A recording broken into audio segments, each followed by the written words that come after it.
Why did this fella do this, Go and dig up our ancestors, And got paid $10 for the whole body, or $5 or $7, $8 for the skull.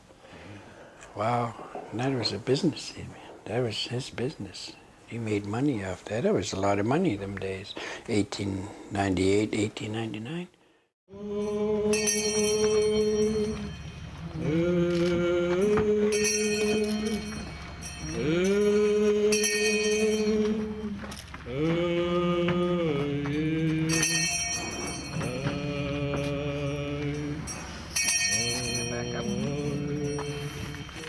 That's her belief, that's her willpower, and that's her vision. Just showing the people how much she cares about our ancestors. She understands it's wrong. Is a story that Vern told me about his grandmother. This was in the early 50s.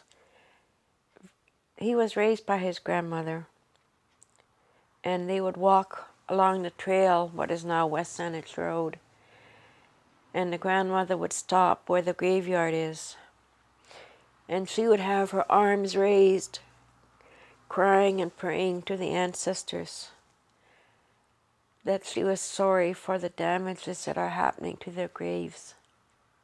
From my grandmother, when I was,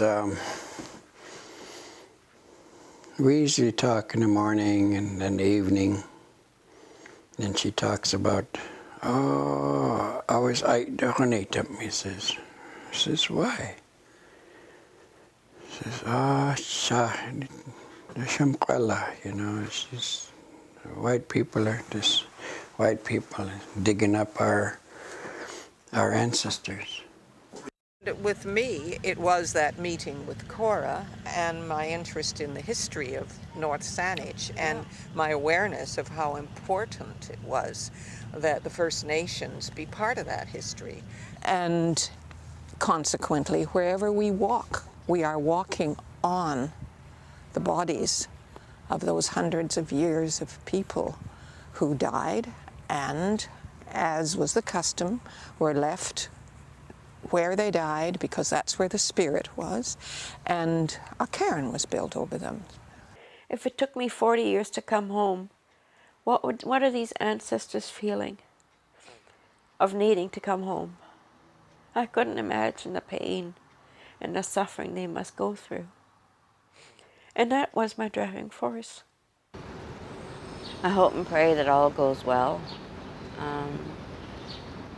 that Vern and Marianne would have everything in hand to the point where the ancestors can be loaded onto the plane, and that they come home safe and sound.